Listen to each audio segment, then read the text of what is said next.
the Awesemo MLB live before lock show. So guys, day before July 4th, the audience maybe not as big as it normally is, but the people who are there come in strong for us. Like the video, subscribe to the YouTube channel. Also, today's show is sponsored by No House Advantage. And even better, to make this even more delightful of a night for me, I'm here with Gundacker. We haven't done a show with each other for a minute. So what's going on, man? I'm starting to now that basketball is running out, I get to play with the big boys more often than not. So I'm excited. I wish we had a better pitching slate like we were talking about, but what are you gonna do? Yeah, it's it's not actually as bad as some of the recent ones we've had, because there have been some really piss poor pitching slates. This one, at least we have Kershaw to pay up for, who in general I don't feel all that great about him going in Washington. He's also pretty expensive on FanDuel and DraftKings. But at least I feel pretty confident that we're getting some fantasy points out of him. There's been a whole bunch of slates recently where it's like, oh, there's a Coors Field slate. And then we legitimately get every pitcher on the slate might score negative fantasy points. So, it's not that dire. But also when you look at the DraftKings ownership projections and you see that Alex Cobb is a chalk pitcher on the slate at 9,400, it's like, oh, that shouldn't be the case usually ever.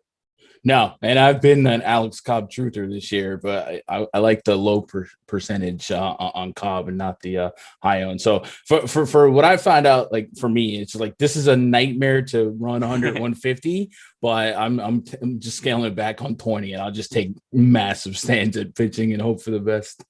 I've been running really good lately. A lot of it's luck though, because I do feel like there's been a lot of slates where I'll finish like first or second in a GPP. And it'll be just like one lineup pops off and the rest of my lineups kind of suck. So yeah, I don't like this slate, but I feel like I have to ride the wave. Not that there's any correlation from slate to slate, but it's something that it's kept me wanting to continue to play 150, even on awful slates like this. I've been doing it for every single bad slate recently because I just kind of keep getting lucky, riding the wave. One more thing before we get into the games and some of the players, more specifically the bad players here. You doing anything fun for the holiday? No. I'm basic, man. I just play Fortnite.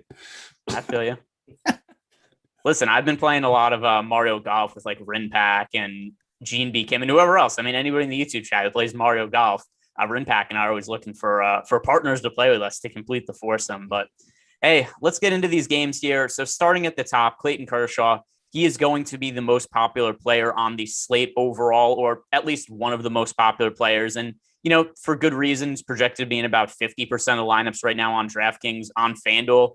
A little bit less ownership going to him just because the price tag all the way up 11,000. The overwhelming chalk pitcher on the slate on FanDuel right now is Marco Gonzalez. But starting at the top with Clayton Kershaw, what are we making of him in this matchup against the Washington Nationals? Because for me, I make my first run of lineups earlier in the day. It's like, oh, I'm getting to like 90% Kershaw. I'd like to roll that back.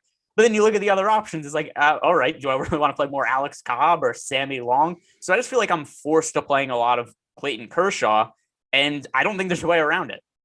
Yeah, it's one of those where we get backed in the corner where we're basically betting on him being the best actual pitcher on the slate in terms of strikeout potential. But the matchup isn't like very like inviting for strikeouts. There's a lot of guys on this team, the Nats team, striking out under 20% in the last 2 years against lefties.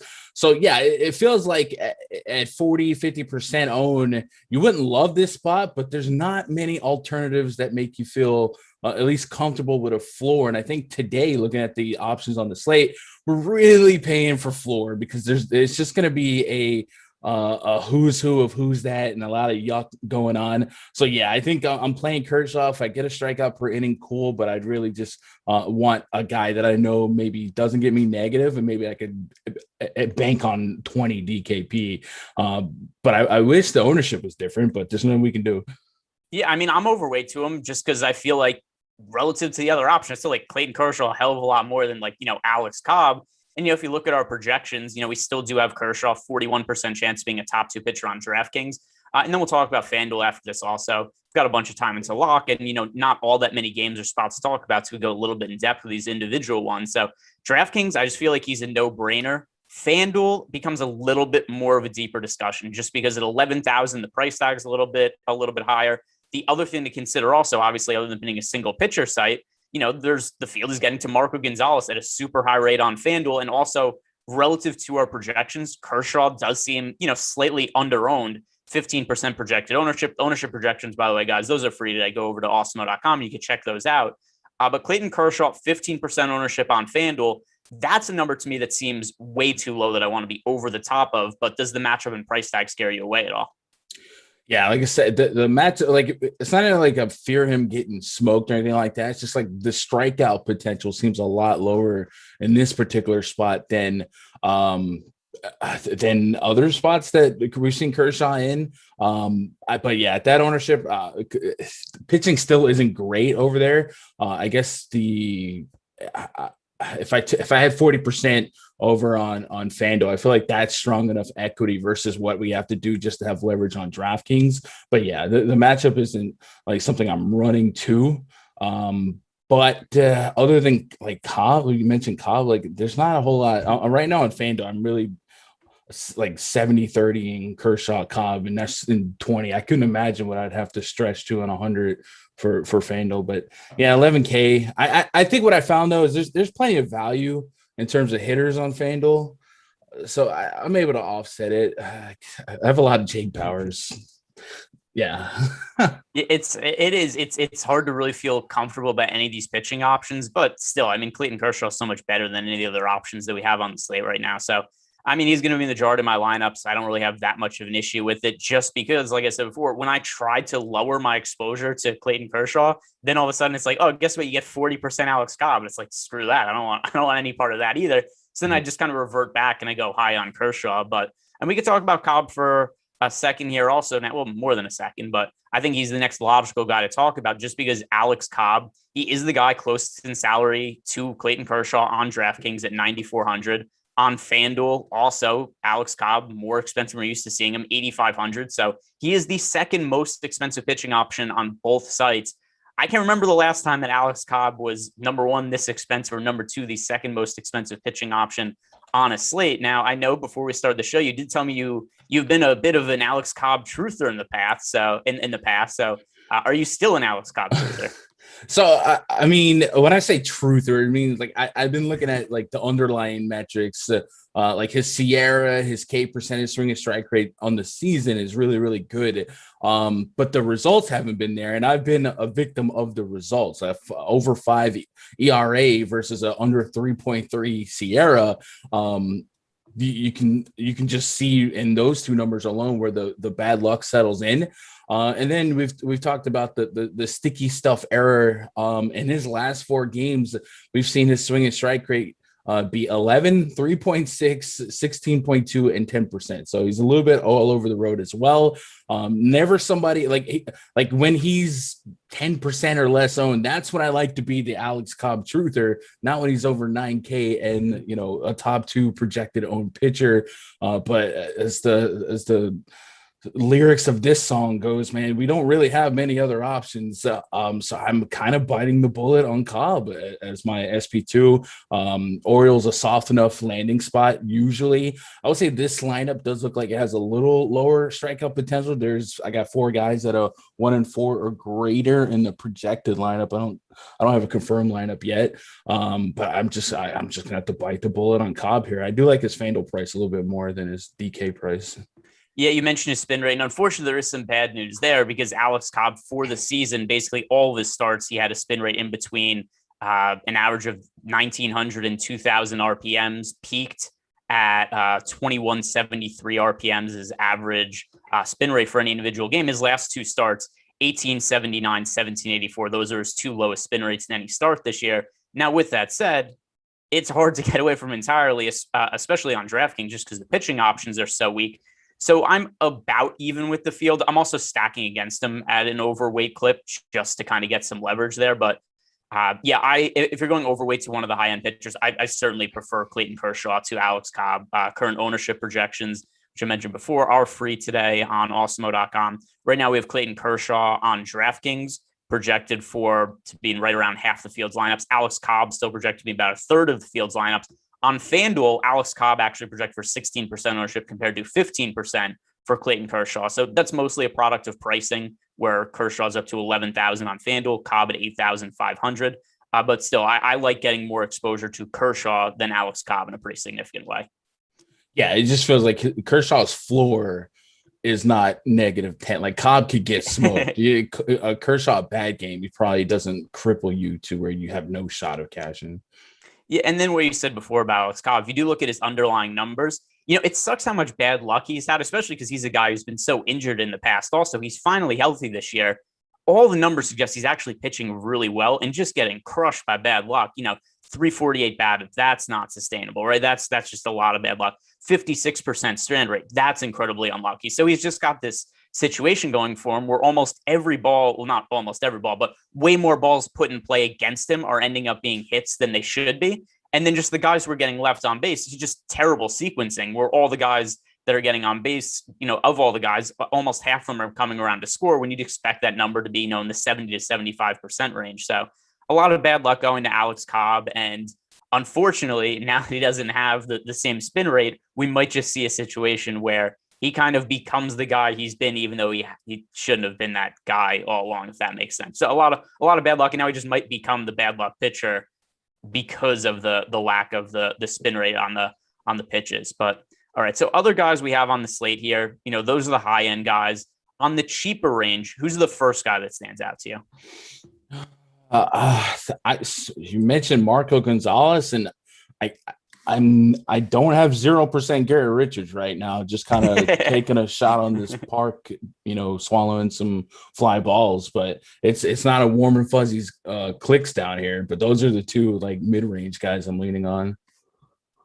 Yeah, and we'll hit on that. By the way, we do have a news. Very rarely we get breaking news for baseball, but Michael Brantley scratched side injury, so he is out of the lineup. There is a new Houston Astros lineup now. It is Straw, McCormick, Gurriel, Correa, Castro, Toro, Jones, Stubbs, and Garcia. I don't remember who was not in the lineup before. I think it was Jones, but I'm not totally sure who the new inclusion is there. But most importantly, Michael Brantley should no longer be in lineups. On Marco Gonzalez, he's projecting for so much ownership today on FanDuel and DraftKings. Once again, I think he's worth being in the player pool. I'm not anywhere near the exposure the field has, though. On DraftKings, Marco Gonzalez also, like Clayton Kershaw, projected to be in about half the field's lineups. On FanDuel, just the stone cold chalk. Marco Gonzalez projected for a 30% ownership on FanDuel. So if you're playing cash games, you're playing Marco Gonzalez on both sites, just based on what the ownership is. Because 7,600 for Marco Gonzalez, if he's going to be, a third owned in tournaments, it stands to reason Marco Gonzalez in cash games could be in, well over 60, 70% of the field's lineup. So play him in cash, FanDuel and DraftKings. DraftKings, you want your cash combination to be Clayton Kershaw and Marco Gonzalez, in my opinion. However, for tournaments, I just can't be near having Marco Gonzalez in 50% of my lineups in DraftKings. I mean, I don't think that Gonzalez is bad by any means, but I don't think Marco Gonzalez is considerably better than Sammy Long, Jake Odorizzi, these other guys that are in the same price range. So I don't think that there's any reason he should be this highly owned. Also, our top pitchers tool, we currently have Marco Gonzalez, 50% projected ownership, a 20% chance of being a top pitcher. So I have about half the exposure the field has, but what are you doing with Marco Gonzalez here? I think it's obvious to have him in the player pool, but how much exposure for tournaments? Yeah, I mean, Marco Gonzalez's metrics are looking like something I would normally want to go out of my way to pick on. Rangers coming out really righty heavy tonight. They usually go half and half, but just Nate Lowe and David Dahl as their lefties. Gonzalez has not found a way to get righties out consistently this year. Over 5 xFIP, high line drive rate, high home run per 9. We know at Marco Gonzalez at his vintage peak is just a fly ball pitcher. He doesn't necessarily pitch for the strikeout. I guess Rangers we're accounting for them just being bad, but there is no levels of comfort in trying to match the field for me and Marco Gonzalez in tournaments. I think Adolis Garcia smells like one of the more obvious home run predictions for me. So I'm way under the field in terms of Marco Gonzalez exposure and faith. I don't know that he has I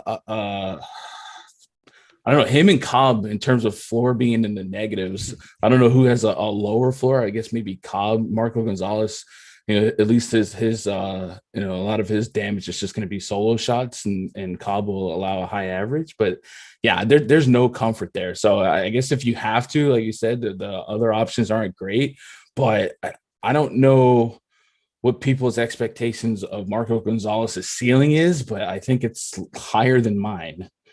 So here's a question now. I don't know if you just remember, if you have any names you remember off the top of your head. Mark Gonzalez's numbers are absolutely pitiful this year. We'll hit on that in a second, but has there been a worse chalk pitcher this year? Just not in terms of like whatever we think the outcome is going to be, just quality of the pitcher who was chalk heading into a slate.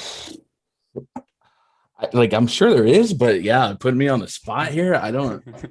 He's 50% projected ownership today on DraftKings with an 8.47 expected ERA. I don't get it. Yeah, it's like that's bad. Like, I guess this is where I would Rangers stack rights themselves. Like, if you guys want leverage 101, this is it. Yeah, so that's I mean, now as I'm looking more Marco Gonzalez's numbers, and I'm still tinkering with my lineups, adjusting them in Fantasy Cruncher as we go along.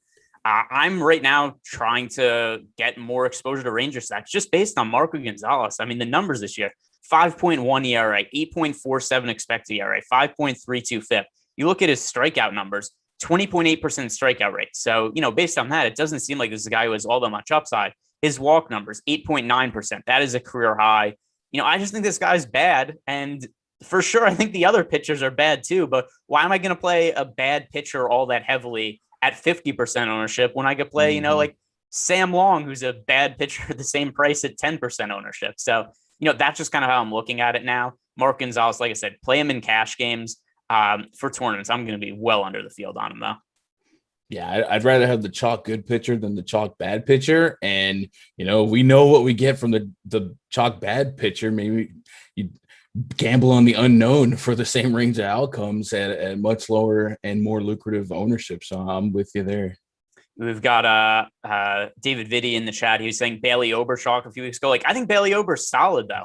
Like, I'm going to bring up Bailey Ober's numbers for a second. And he's definitely been, a little bit disappointing as of late. But still, Bailey Ober, he's a 4.23 ERA. He also has, solid strikeout numbers. His minor league numbers are really strong. He also has, fairly decently rated and has a good outlook as a prospect. Like, Mark Gonzalez is just a guy who's been in the league for a really long time with, some success at times, but not a ton of fantasy success. And he's just been really miserable this year. So that's really what I'm looking at it from, is just the standpoint of how poorly he's pitched this year. And yet the more we talk about Marco Gonzalez, the more I just go into Fantasy Cruncher. It's like, yeah, I'll up my 5-man stacks for the Rangers by another 1-2%. So just in the interest of me not getting to 60% of Ranger stacks by the time either we're done here, I'm going to move on from Marco Gonzalez. But we brought up other names here: Sam Long, Jake Odorizzi, even Jorge Lopez, Jordan Lyles, guys who are in the same price range here as Marco Gonzalez. So of these guys, who stands out the most to you as a pivot play off of him? From Marco,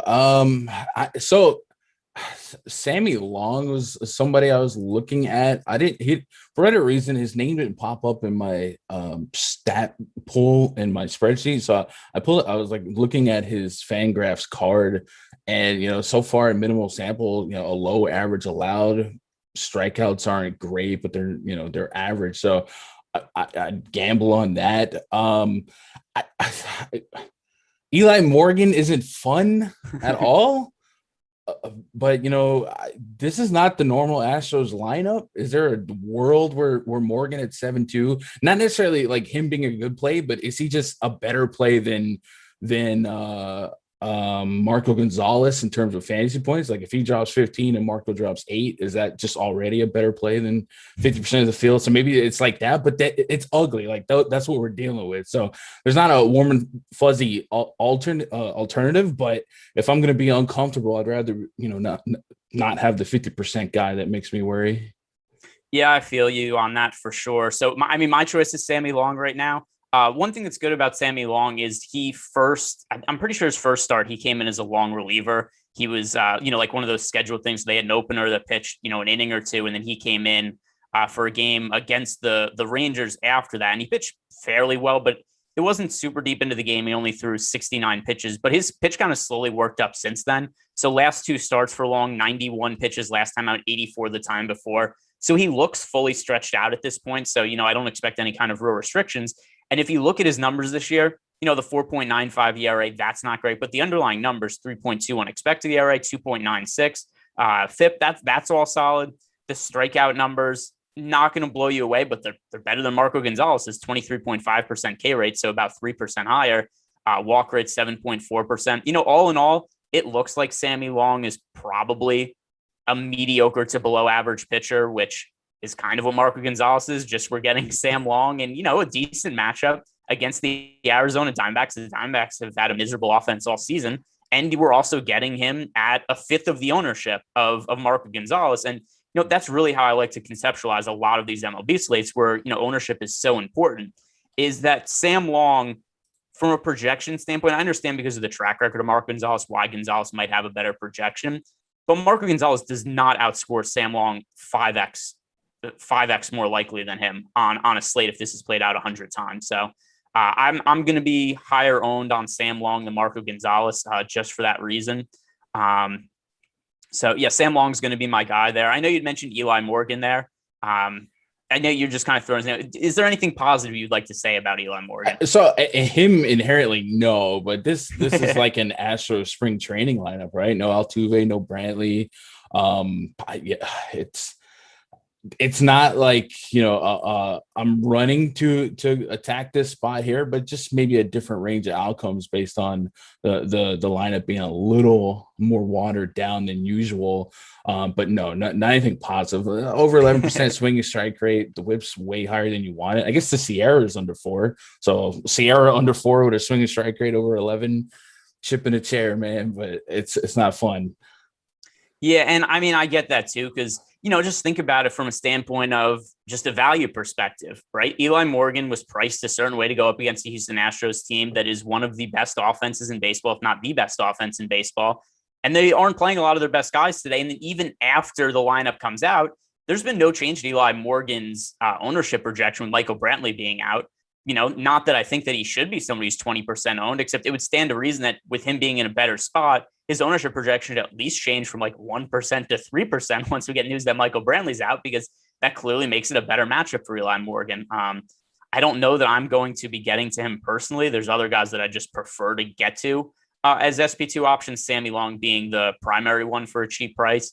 But the other guy too, who I'd like to ask you about. So Jake Odorizzi, who has had a lot of success recently, especially in that start he had.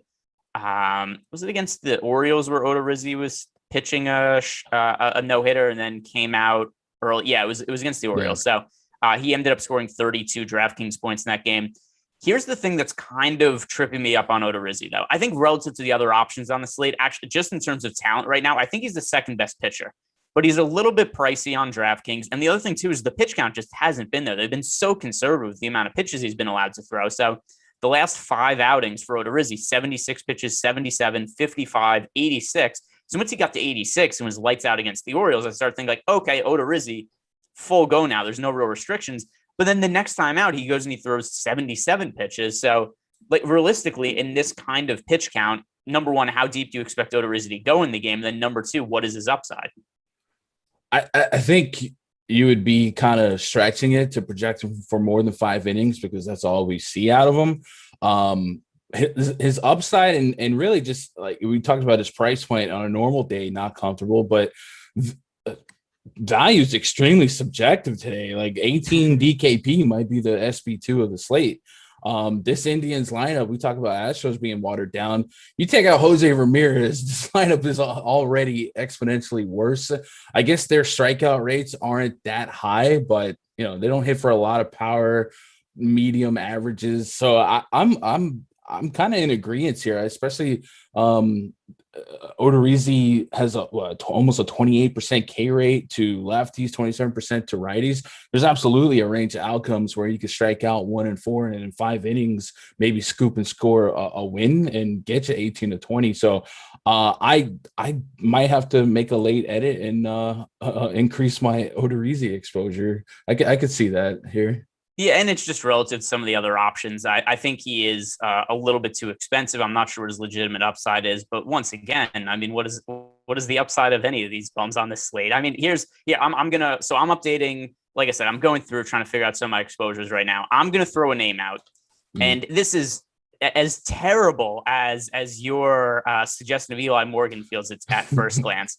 Tell me what you think of the fact that I'm trying to force Kyle Freeland into lineups right now. Oof. Yeah, I mean, I against the highest owned stack. I mean, there's fun, I guess, but it's not. So there's two. Number one, that is one of the main reasons. I just think the Cardinals are going over-owned, and so one of the ways, if I'm going to be underweight to the field on the Cardinals, I just think from a logistical standpoint of playing less in the field of the Cardinals, I think I should probably have a little bit of Kyle Freeland just from a game theory perspective. The other thing too, Kyle Freeland's pitched really well his last two starts. Not difficult matchups whatsoever. So last time out against the Pittsburgh Pirates, he pitches 5 innings, strikes out 7, scores 26 DraftKings points. The start before that, Seattle, another really easy matchup, pitches 6 innings, 7 strikeouts, scores 22 fantasy points. But, still, this is a guy who's really struggled to miss bats over the course of the season. And in his last 2 starts, he has 14 strikeouts to 2 walks. I can't really make a strong case for Kyle Freeland other than that his last 2 starts have been his best 2 of the year. I think that the Cardinals are going a little bit over-owned. The pitching options are totally garbage today, so I'm willing to get to 5% Kyle Freeland. Yeah, I mean, get creative on this slate. I'm not definitely can't push back. It's 5,900. You treat it as a 6K batter just to get you a home run point. 14 DKP. Sure, there's definitely a world where that happens. It's an uncomfortable click looking at the top 5 in the Cardinals lineup, but I get creative on pitching today. I definitely wouldn't point and laugh at anybody pre-flop. You got to find ways to set yourself apart. And that's extreme leverage there, grabbing the guy against the highest owned stack and then fading the bats, man. You can't ask for much more mathematically. Yeah, and a couple of things. First of all, yeah, I do read the chat, and I wanted to bring up. So it was Quincy Collins who also said that he had mentioned Freeland. And as he mentioned Freeland, I was actually trying to update some of my lines to put him in. So I was like, oh, that's a good time to bring that up. So I do agree with you a little bit there, Quincy. I'm not going to go, crazy heavy on Freeland, but I'm getting to more than 1% of the field on him. Also, I mean, this is just a crazy high variance GPP slate. I think if there's any time to make any kind of crazy plays like that, it's going to be Kyle Freeland. And then I also wanted to address Alex Fleming had asked us to move on to the bats. Listen, we've got an hour and 15 minutes to talk about a terrible 7-game slate. Well, I'm going to try to allocate it here, right? So we got about half the time we're going to talk about pitchers. The other time we'll talk about the bats. But, we're only 30 minutes in. We still got some time to go here. But I think we've touched on pretty much everybody. The only pitcher that we have not mentioned yet, Eric Johnson asked about in the chat. He had said thoughts on Cole Irvin.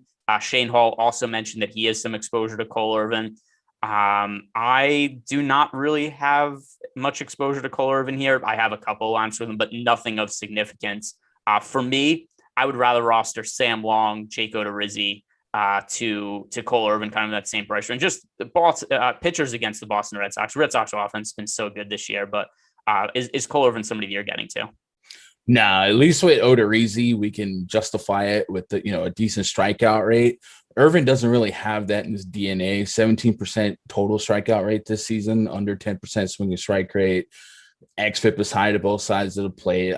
There's not really redeeming qualities at that price point to suggest that he would be, even a top 4 pitcher at this point, especially putting context to the matchup here. This is a low K team and it's a really good team. So I don't have any Irvin interest.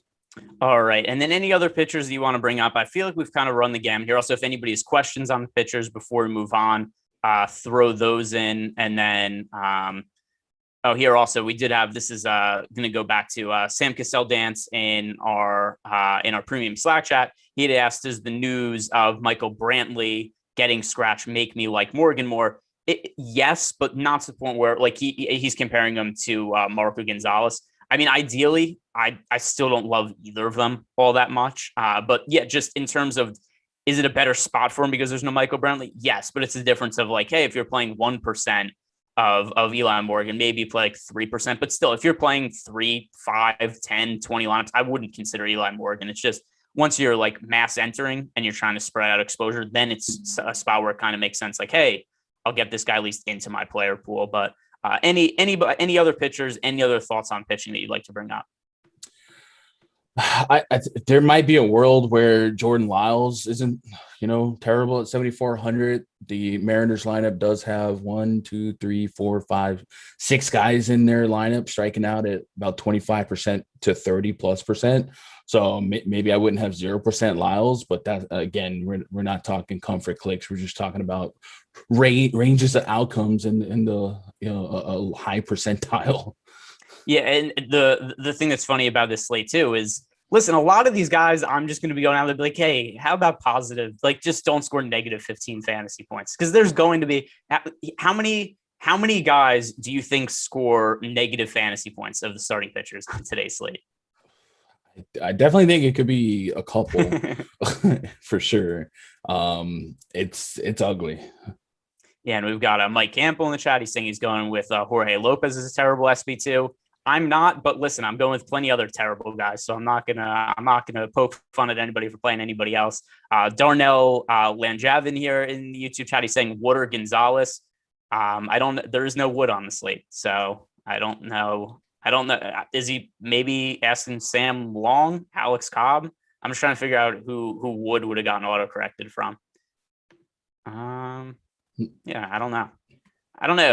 Throw that in again and tell me who you meant instead of, because I think that would mean Alex Wood. So I'd correlate that to maybe Sammy Long, but yeah, I don't know. I don't know who Wood is supposed to be on this slate. And Mike Campbell, once again, bring up that usually half of his player pool has a negative score. Listen, that's a rare talent, but a lot of people at least do seem to give off the vibe by complaining about lineups that they feel like they have a lot of pitchers that scoring negative fantasy points. But one more thing that I'll ask you, and then we can move on. You have to roster any, let's just say top 5 pitchers worth the most exposure to, because we just had that brought up. Eric Johnson asked in the YouTube chat who I have as my most 5 exposed pitchers. I'm gonna rerun my lineups right now that I'm trying to force in more of Kyle Freeland, and then I'll answer for me. But for you, top 5 pitchers you think that warrant the most exposure? Kershaw, Cobb, probably the easy 1-2. In a pure Gundacker move, I'm tempted to full fade Gonzalez at 50% and just know that all my lineups, or at least half my lineups, have a chance of being different. And then Odorizzi, Sammy Long, and maybe I split the difference on Lyles and Richards, but it's Kershaw, Cobb 1, 2, and then Long, Odorizzi in whatever order, and then Lyles and Richards. So right now for me, it is Clayton Kershaw just by a mile. Like, I have Clayton Kershaw in so many more of my lineups than any other pitcher on the slate. Then for me, Alex Cobb, Jake Odorizzi, Sammy Long, and then Kyle Freeland right now, my 5th most exposed starting pitcher. Something that I don't feel comfortable with, but I don't think it's the worst thing in the world to feel uncomfortable with your pitching sometimes on baseball slates, especially when the pitching options are poor. So we can move over to the hitters now, some of the stacks. So just initial read on the slate, just looking at it. What is the first team? You're building a single entry lineup. You have one stack. You go, this is the team I want to get to. Who would that be for you today? So without context, it would be the Cardinals. But if I'm making single entry, I maybe look past the top owned stack to be a little bit different. I probably the Rangers. I guess we talked about, if Marco Gonzalez, especially in single entry, is going to be the highest owned pitcher, maybe right behind Kershaw in single entry, that's all extreme leverage. And I don't feel like I'm going out of the realm of possibility here with guys like Garcia, Ibanez, Solak. Like, these are guys that I can trust for a little bit of power. And then this, I guess the Mariners bullpen is solid, but I can pick on Gonzalez for some bombs here. And there's some guys on this team like Kiner Falefa, but with some positive base running potential. So I guess the Rangers in a single entry, I'd probably stack Rangers for the ultra leverage, and the numbers kind of support it.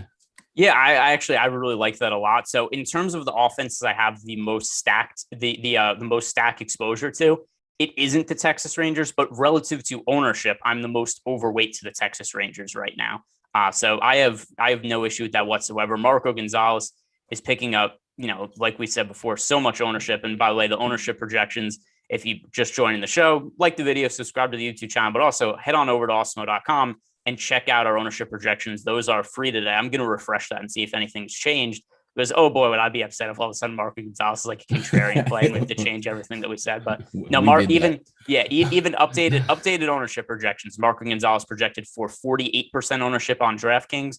On FanDuel projected for 28.4% ownership. So it's still very popular on DraftKings, only slightly behind Clayton Kershaw. But on FanDuel, Marco Gonzalez is the single most popular pitcher on the entire slate, him and his about 8.5 expected ERA. So for sure, I think that the Rangers make sense just from a leverage standpoint for that reason. That is way too much ownership going to Marco Gonzalez. We do have a super chat here from Corey Randall. He's saying, since pitching is so bad, why not just completely punt a pitching spot on DK? Well, because I am doing that a lot. Take a 0 and then pick Kershaw and load up on bats to be different. Okay. All right. So he's saying take like a relief pitcher, I assume. Here's the reason why that is a no for me. This is still a 7-game slate. There are 14 pitchers to choose from. Now, are a lot of those pitchers going to score negative fantasy points? Absolutely on this slate. There are going to be some miserable pitching performances. But with that said, a lot of these guys are really cheap on DraftKings. So, we mentioned, Kyle Freeland's 5,900, Wade LeBlanc, 5,600, Jorge Lopez, 63, Sammy Long, 8,100. The issue is if a handful of these guys score positive fantasy points, you're just not going to end up having the optimal lineup taking a 0 in a spot. So you have to just kind of hold your nose and pick a couple of these guys to put in your lineups.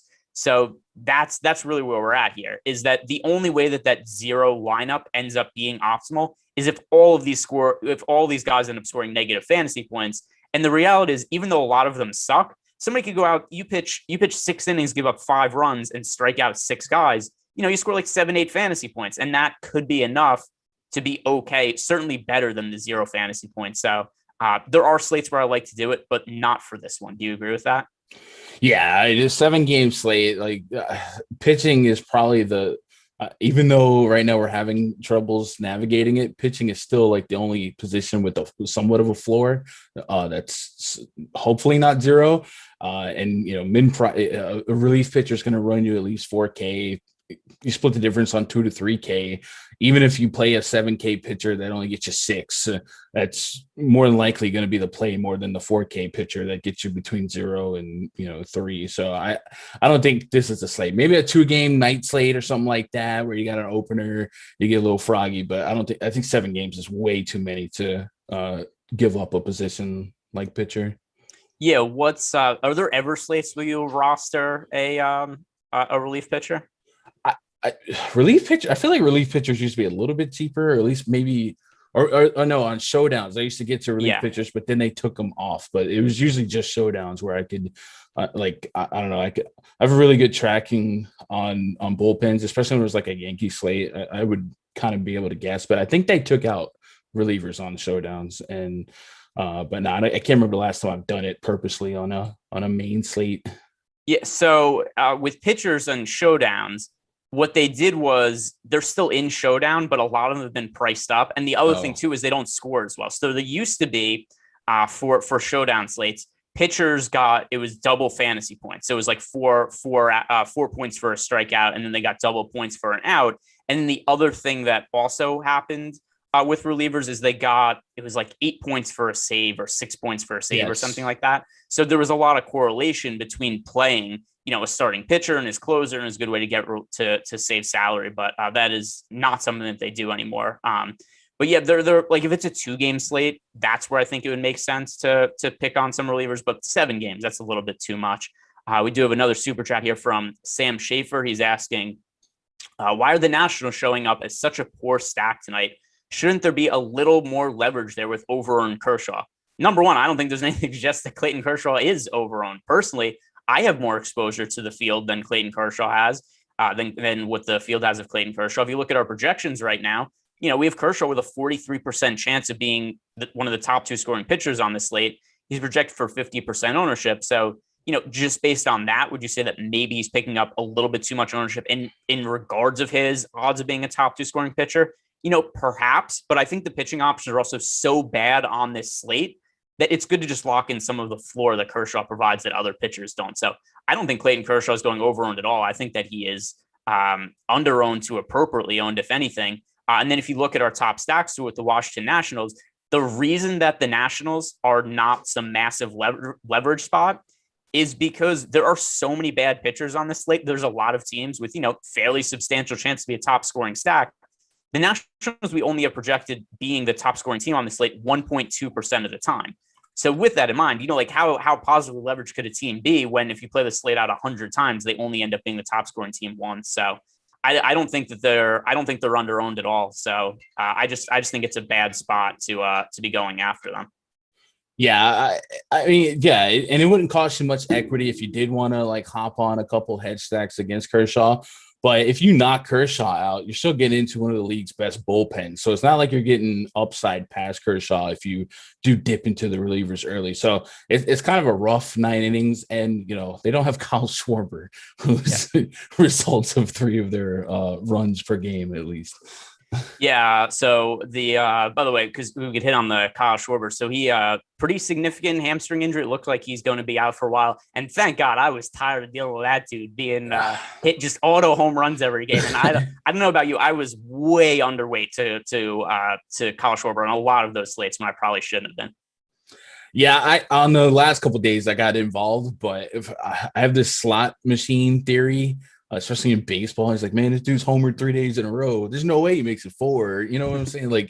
So if I'm on the right side or the wrong side of the slot machine, if I'm not pumping quarters in, then I'm not gonna start. And if I've been pumping quarters, I'll keep doing it. But I wasn't there to start with, and then I got off the bus on the I think it was Rich Hill game. And that didn't go great. He sent an 80-mile-an-hour pitch across the upper deck. Yeah, that was one of the weirdest pitches I've ever seen because I like that pitch, and this is going to be a very specific reference. But so Rich Hill gives up a home run to Kyle Schwarber on the first pitch again. He threw an 82-mile-per-hour fastball right down the middle. It could not have been more of a BP pitch. If I was really into conspiracy and you just showed me that pitch, I'd be like, he tried to give up a home run there. There would be no other explanation for that just terrible pitch and the location of it and everything. But hey. Whatever. He's not playing today. That's really the most important thing. Yeah. David Vitti in Slack are saying that Rich Hill was stacking the Nats. Hey, listen, I couldn't. If you just saw the results of that, if you wanted to present that in court as evidence that Rich Hill had a bet on the Nationals or that he stacked them, I would say, hey, that makes a lot of sense to me because that pitch could not have been more of a meatball. But let's talk about the Coors Field game because this is a pretty very important spot to talk about just from an ownership standpoint, also that's it's a Coors Field game, but ownership today, we currently have the St. Louis Cardinals projected to be 18% owned on DraftKings. That is the most rostered stack on the entire slate. The Colorado Rockies are projected for 12% ownership as a stack. That is the 3rd most ownership on the slate. And then moving over to FanDuel, the Rockies and the Cardinals, they're the 2nd and 3rd most popular stacks. The Los Angeles Dodgers being most popular on DraftKings. So talk to me about Coors Field and what kind of stands are you making here? I'm turning into a chalk donkey. I think the stands I'm making is I'm a buyer in the Cardinal stack here. I think the top 5 project pretty well. Goldie, of course, hits for power to compensate for the 269 batting average the last 2 years against lefties. And the rest of the top of the lineup there in the last 2 years, batting 294 or above 300 with the OPS, over 800 and 900. So it's a good spot on paper when you just compare the numbers. The ownership numbers start, pushing back. But if I'm going to over-invest in Kershaw, then I can't really be the guy to push back on the Cardinals. So I'm going to be there on the Cardinals. And I think the way I'm getting different is just a full fade Marco and get a little bit of Rangers bats to kind of offset that leverage. So I'm there on the Cardinals. I do have a lot of Jonathan Daza and Trevor Story exposure. Garrett Hampson, I wasn't expecting him to lead off, but he is leading off. And Wade LeBlanc is a contact lefty, so this could be a plus spot for the Rockies to kind of dig in. They might be in the shadow somewhat of the Cardinals. Maybe they shouldn't be. I guess they're 5% less than the Cardinals right now. usually people don't get to the Cardinals like that. So I think on paper it looks really well. It's a mid to high 80-degree game. The humidity is not much, but it is Coors Field with 2 contact lefties. And I guess the Rockies bullpen projects worse than the Cardinals bullpen. So I would tier the seesaw in the Cardinals direction, but we're still dabbling with the 2 highest on stacks, but I can't really argue against it. Yeah, it's listen, it's a great spot if you play cash games, load up on the game. Unfortunately for me and my process in GPPs, I am very, very underweight to the Cardinals to a point where it is not, once again, not comfortable. Like my lineups, this slate is going to go one of 2 ways for me. There's no in the middle outcome. I am going to be absolutely getting my ass kicked and going to bed early tonight, or I'm going to be the top of GPPs because my lineups are so much different than the field. Relative to the ownership here, it's really hard for me to like the Cardinals. Some of the individual hitters here, there's a lot of ownership going to them. In particular, bring up the projections we've here. Like 20% ownership going to Arenado, Carlson, Goldschmidt, Tommy Edmond, Harrison Bader. There's not a single hitter in the lineup that is single-digit ownership. So, I have Cardinal stacks. It's not like I'm going as heavy underweight to them as somebody like Marco Gonzalez, but I'm underweight to everybody on this team individually. The guy I have the most exposure to right now is Nolan Arenado, just as a pay-up option. But my preference for today's slate would be that the Cardinals don't do what everybody thinks they're going to do. Can't wait for your people actually faded Kyle Freeland. There will also always be a massive edge tweet. No, that'll just be when that dork tweets takes victory laps about Jacob deGrom giving up 3 runs in the first inning and being like, oh, I can't believe only like Jacob deGrom today, and then he strikes out like 16 guys in a row. But yeah, that's let's see, Cardinals guys. So which are the Cardinals you're getting to the most individually? And is there any one Cardinal that really stands out to you? Because the real thing that's hard with me about the Cardinals is I just don't know how to stack them and differentiate at all. A lot of times these Coors Field games, like when the Padres were playing, this is something I use as a reference when talking about Coors Field a lot. The Padres were really popular when they played at Coors Field. However, we had Jerks and Profar in those slates. Like he was like 5-6% owned. So it's like, hey, I could make chalky Padre stacks, but include Jerks and Profar and get different. The guy who you would normally be getting different with in the Cardinals lineup would be Edmond Sosa, but he's already picking up 12% ownership. So there's just no way I could really see to differentiate them. But is there any one guy that you were getting to that maybe you think is a better play than the field sees as in a significant way? My highest on Cardinals, Tommy Edmond. I think this is more so because he's dual position eligible. But he offers a solid ISO OPS against lefties as a leadoff guy. And he also has a really good base running grade. So, dual position eligible, get on base in front of some of the big boppers and maybe swipe a bag or two. So he's my top owned guy. And then behind him is Goldie and Arenado, looking for that Arenado homecoming bomb, but it's really basic. I'm not getting ultra creative in the bottom of this lineup. Maybe Harrison Bader is a guy that you chip in a chair for that ISO and you offset the low batting average at that price. It's very affordable, 32, 33 on FanDuel and DraftKings. But no, I'm pretty basic by targeting the top 5 guys in this lineup. But Edmond, I probably have him lapping the other guys because he's falling in a lot of my non-Cardinal stacks. Yeah, and once again, I mean, Cardinals load up on them in cash games for sure. This is the highest expected upside spot on the slate. I'm just getting to him as much as the field, and that's also. I mean, I see we've got this guy, Envious, who's in the YouTube chat saying this Greg dude is awful. Listen, I 9 out of 10 times I'm going to look awful on this slate. There is no doubt about it. This is a slate where here's what I'm playing for. My expected ROI here is going to be very wide range of outcomes. Either I'm going to be, because I think this is a really good slate to be different on. So I am going to either get my ass absolutely kicked today, or I'm going to go like 10 to 20x on this slate. And there are different MLB slates to play differently. And I've had, a good baseball season so far. And this is generally the strategy I approach with. And there are a lot of days in baseball, more days than not, where I'm not profitable. But in tournaments, the days that I do tend to profit in baseball, it's very profitable slate. So that's why I think a lot of people will just look at baseball with chalk. Like, I'm not saying the chalk is bad chalk in terms of I understand why people are rostering Marco Gonzalez against the Rangers. Historically, a very bad offense against left-handed pitching.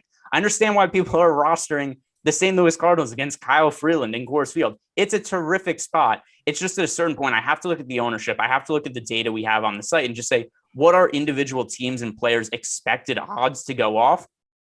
And I don't think that Marco Gonzalez is 50% likely to be the top pitcher on the slate. I don't think that every hitter in the Cardinals lineup should have over 20% ownership.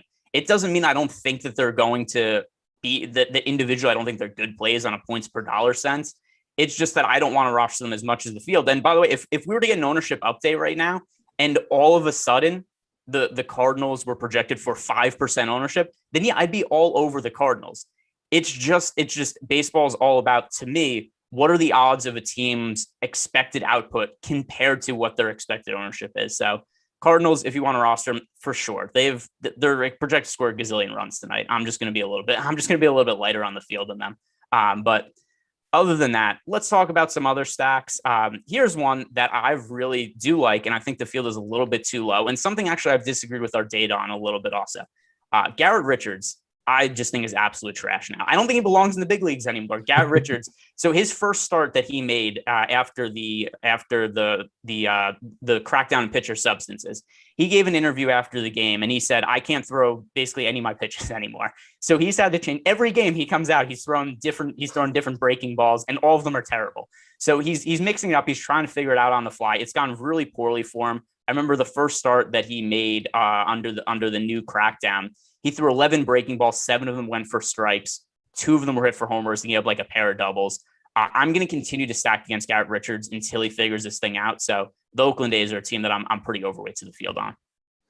I mean, that's incredible information. And yeah, people that are watching, that's stuff that you have to do some legwork on.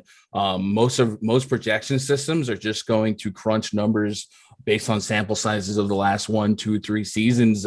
And this is kind of an unprecedented time where those 3 years are also highly correlated with pitchers being able to use substance for grip. So that's an incredible take. I think that's super sharp. So I can sign off, co-sign with that. Yeah, and the other thing too is, we've seen with some of these pitchers, it's not just that they're struggling based on the numbers. If you look at the RPMs, the spin rate, that's something that stands out. Then also you notice if these guys are throwing different pitches every game, it's like, well, that's a red flag. They're clearly trying to figure something out.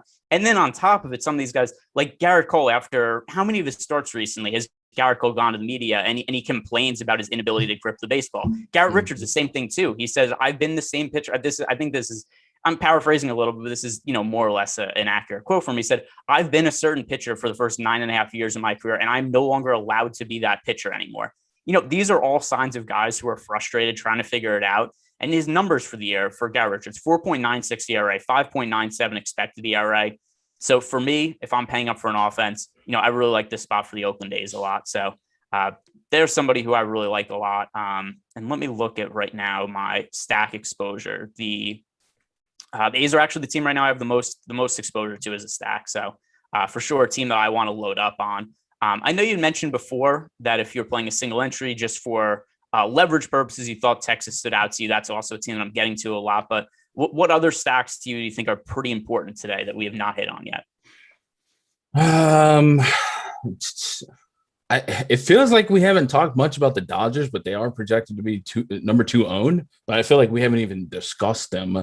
And then that Houston lineup is at 10% owned with looking a little bit more watered down. So I don't know. I guess maybe the Angels. I have a whole lot of Ohtani. So like in my home run prediction calls in my spreadsheet, I typed up Ohtani and Adolis Garcia.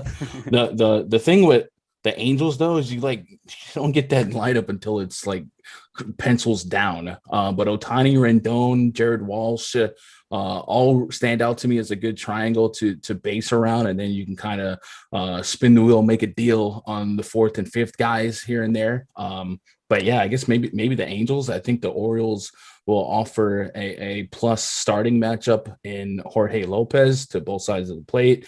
Maybe his ground ball rate is due to eat some of this power. But on the road, he's had almost a 2 home run per nine, 185. So yeah, I guess maybe the Angels, I can get behind some of them. Ohtani, he's a rich man's Kyle Schwarber. I don't know how to call that one. Dude, it's crazy. And the other thing too is I wouldn't classify myself as an Ohtani hater this year necessarily. I've been rooting against him because I'm pretty invested in Vlad futures. I bet a lot on Vlad to win MVP earlier in the season. So for that reason, I've definitely been on the case of like I would like Ohtani to play less good because I have a lot of money that I could win if Vlad was to win MVP. But at this point, I think Ohtani much more likely to win just kind of based on, especially the way he's been trending up over the last month. He's actually the individual hitter right now I have the most exposure to. And Ohtani right now, see the projected ownership we have on Shohei Ohtani, 22%, relative to other Ohtani slates recently, it's pretty low. And I think it's just because so many people are getting to that Cardinals game that, Ohtani is right around the same ownership as Arenado, Paul Goldschmidt, so a lot of people are paying up for the Cardinals guys. And I think that is something that's kind of suppressing the ownership of Ohtani. So for me, I would rather roster Ohtani than a lot of those Cardinals hitters. Yeah, and look at that implied run total. I'm looking at a 5.7. I mean, that's second to Coors, right? I think it's higher than the Dodgers, higher than every other team but Coors. So that's saying something for the ownership we're getting it at. Yeah, and then let's see. I know somebody was bringing up, is Ohtani not expected to play? We don't have an official lineup for the Angels. Obviously, if he's not playing, we have to take him out of the lineup. For now, me personally, I'm expecting him to play. The other thing also is, we have a lot of time here. The game starts at 10:07 Eastern time. So, we got 3 hours until that game starts. And then, worst comes to worst, there's a bunch of other games at that start time. So I'll have to make pivots and take some of Ohtani in my player pool. So be it. Some of the other hitters, by the way, I'm getting a lot of exposure to. Garrett Hampson, you had mentioned him before. Now that he's leading off, that's a priority play for me. Cody Bellinger, another priority play for me. Just too cheap on DraftKings at 3,700. Definitely a little bit of a down year for Bellinger. A lot of that's been related to him being injured. He's been in and out of the lineup, but two guys that I think are underpriced given their current situations that I like getting to a decent amount. One other thing I want to ask you about, the Houston Astros. Now that they have this really weakened lineup, it is still a really good spot, but what are you doing with them in terms of stacks?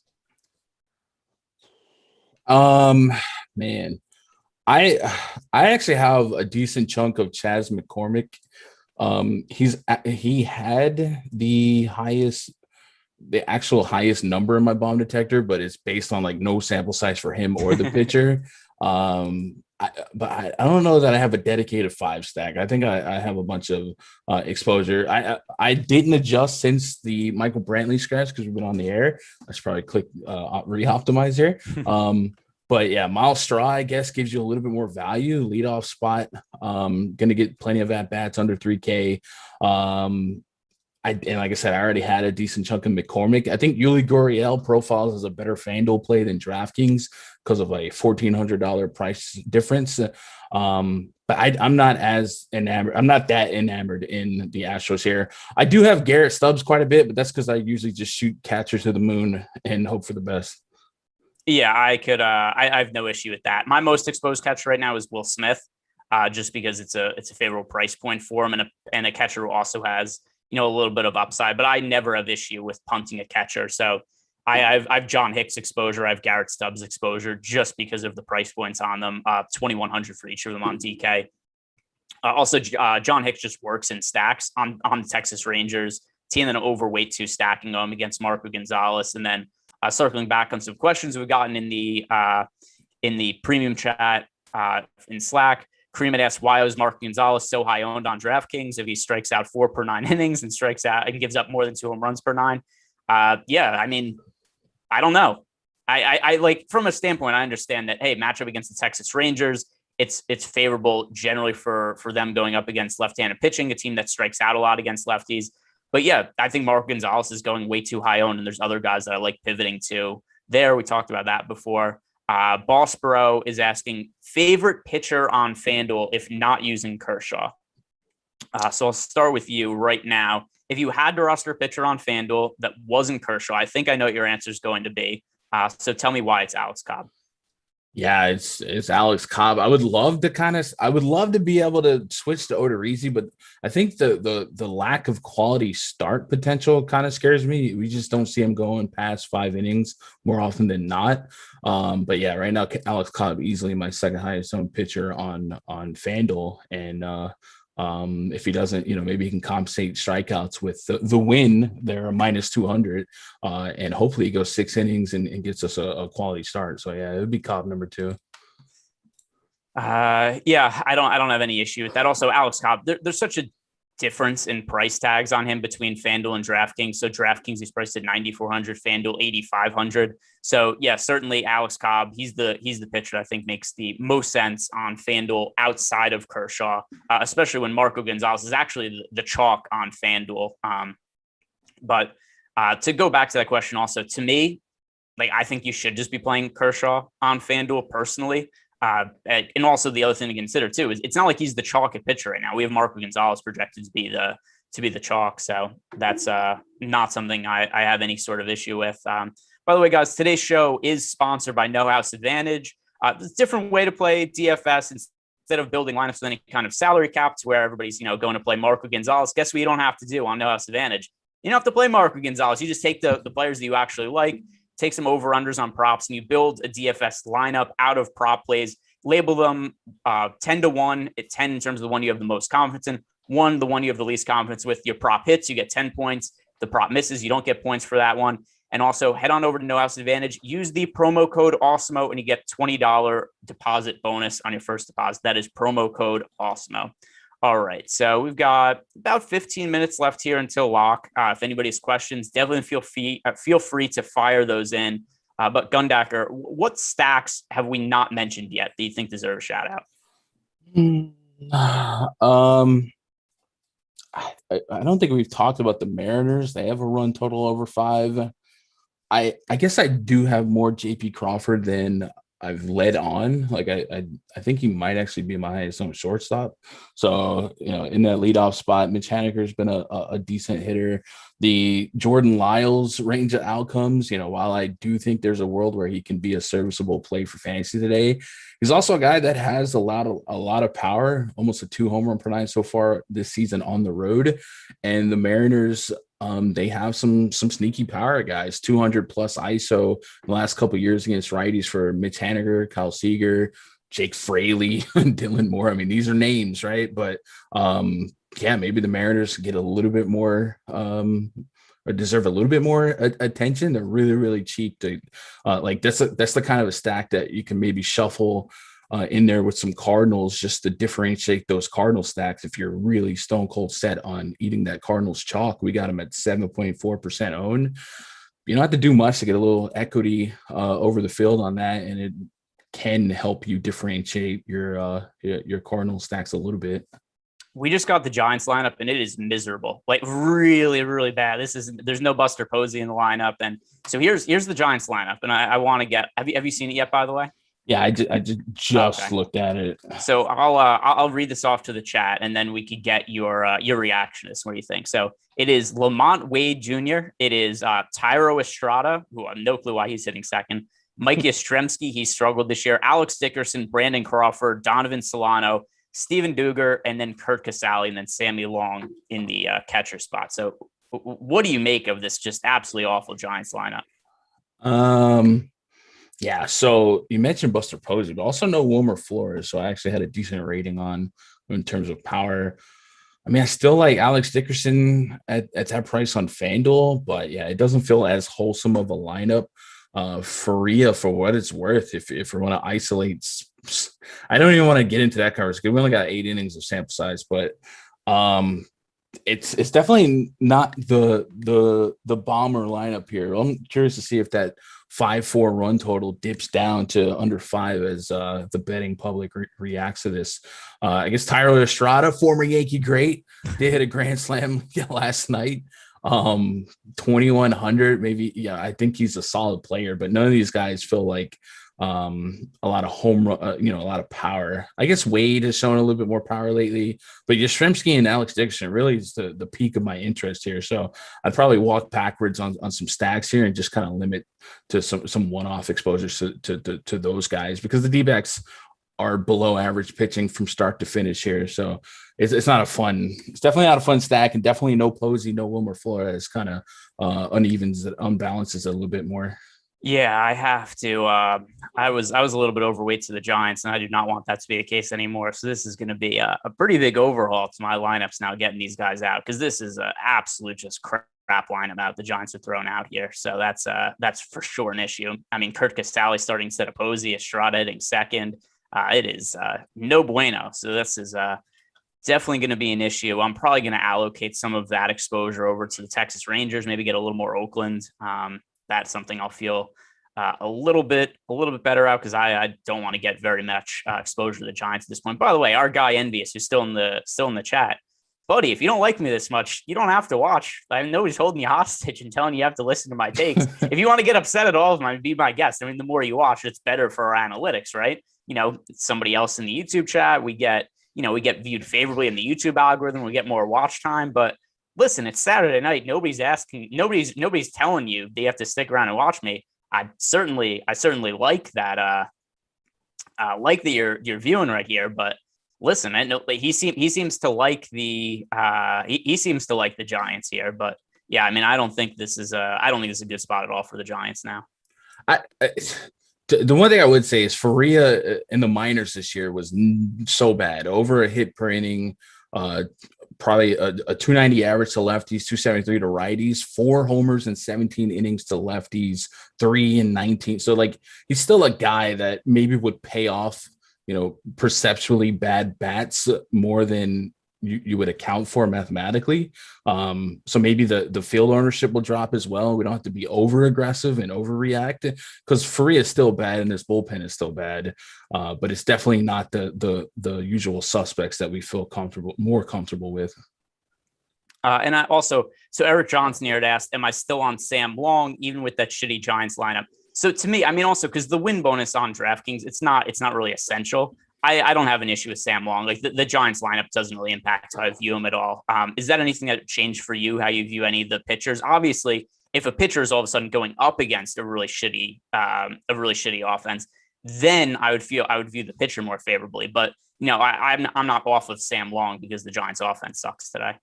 No, I mean, if you're playing Sam Long, I guess maybe you were considering the win bonus as a potential plus for him, but that's such a high variance thing in baseball, especially on a slate like this, that I would just be more worried about the guy's makeup versus the matchup. So I don't think I would have less Sam Long. I mean, I guess maybe if you thought Buster Posey behind the plate was worth, you know what I'm saying? Like, that's a veteran catcher going to, Caselli's a veteran too, but he's maybe not Posey. Maybe that changes something up in the defense, maybe, but I don't think that's enough of a change here for me to throw things in the washing machine again. All right. By the way, guys, if you have any questions, fire them in and we could answer them. We're almost at lock, so we're going to be wrapping up soon. Let's see. Questions in the premium Slack chat. Nothing coming through right now. Let's see. Oh, here's basketball related news. We got 720 Red Dog asking, any news on Trae Young tonight? He is currently questionable. Pretty sure that he is going to be a game time decision. I have no clue whether he's going to play or not, but still a little bit of time. But closing thoughts here, Gundacker, overall thoughts on the slate, anything that we have not mentioned that you'd like to bring up? No, I think we went through pretty much everything here. The Astros total looks like it's dipped under 5 now. So a little reaction to that lineup coming out. I'm kind of watching the Giants here, but for the most part, I think it's one of those slates where maybe don't be results oriented. I think making the results are going to be bad. I've already submitted myself to that. Yeah, I mean, I usually so there are definitely short slates where I can push back on cores or push back on high-owned pitchers, and I think Marco Gonzalez is really the only stand that I feel super strong like going against, right? And I feel like I'm just gonna let that be my leverage for better or for worse today. And I think I'm just all out on the 50% on Marco and hope that that helps me out. Yeah, so I have right now 10% exposure to Marco Gonzalez. Yeah, so like I mean that's if I didn't think he was 50% owned, I'd probably want that. But at that point, you know what I'm saying, it would be in a fourth of the field. I probably don't win versus somebody who has 50% with the same kind of stack exposures that I have. But you also have like Freeland. You don't need a whole lot of Freeland to create leverage versus giving up some ownership on a Marco. So yeah. All right. So I'm going to go to, by the way, guys, if you haven't checked it out, we do have a top props tool over on Awesemo.com. That was something we had for NBA. Now we have for MLB also. So, it's just something based on the projections we have on the site. We look at the projections we have compared to the best lines available using OddsShopper at all the sports books, the lines they post. So here's some bets that are available right now and expected ROIs, and I'm going to ask you what you think of them. And this is how we could close out, and then we'll do some home run picks. Wade LeBlanc over under 2.5 strikeouts. We have the over with a 55% ROI. Now, Wade LeBlanc, definitely not a great strikeout pitcher, also a sketchy spot in Coors Field, but over under 2.5 strikeouts. What do you make of that number? So I have I wrote a strikeout prediction model that is based on per 10 pitches. So I think if we look at his last couple of starts, holy, it's the 15, 36, 70. So I'm going to give him a projection of 60 pitches, and at 60 pitches, I've got 3.26 strikeouts. So I guess the over, but it's not fun. No, but listen, that's what we're looking for is, value. And I think it definitely screams value. I know that Tyler just threw into our Zoom chat that on no outs advantage, Clayton Kershaw 5.5 is a strikeout prop. That's crazy low for no outs advantage. Obviously the format's a little different there, but to me, over 5.5 strikeouts for Clayton Kershaw, that to me feels like a potential 10-point play on a no house advantage card. So over 5.5 strikeouts for Clayton Kershaw, I think we have to feel good about that one, right? Yeah, gets the pitcher a couple times and hopefully steals one or two through the lineup. The NL pitcher don't have to do a lot, especially when you're as good as Kershaw. You don't have to do a whole lot to get you to 5.5. All right, the next prop here. Here's somebody that I think we should talk about, or at least bring up the prop for, because we talked about him a lot. Alex Cobb. Here's something I think you'll feel good about. His prop over under 5.5 strikeouts. Our projections have the over with a 24% expected ROI. How does that make you feel about Alex Cobb as a DFS play now? The over is nice, and I have a lot of them, so it doesn't make me feel worse, I guess. So those are the two that stand out the most. We also, by the way, the over on Alex Cobb, that is plus 128 are the best available odds. So over 2.5 strikeouts for Wade LeBlanc, over 5.5 for Alex Cobb, the plus money. Those are the two prop bets in terms of strikeouts that seem to make the most sense. Then over at the home run side of things, Trey Mancini plus 600s at a home run today. So at least per our props tool, that is the best over home run prop on the board. Plus 600 for Trey Mancini. I know you have your home run detector sheet. How would you feel about Trey Mancini at 6-1 to hit a homer today? So Mancini, my target grade is 4. He has a 3.87, so he's not missing 4 by a ton. And Cobb, I guess Cobb has been all right at suppressing power to righties, but the maybe the bullpen, I don't love it.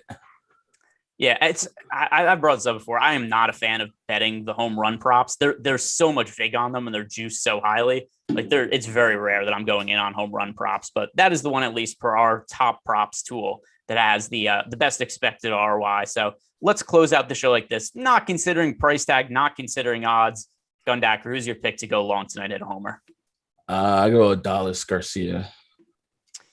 I do like the leverage on that also, but I'm going to cheat a little bit here. Shohei Ohtani. The guy homers like twice every single day. You know, that's there's no safer pick than that. But if I'm not going to cheat and just pick the guy who's super likely, let me see relative to ownership. Who would I like to homer the most? Probably Cody Bellinger actually.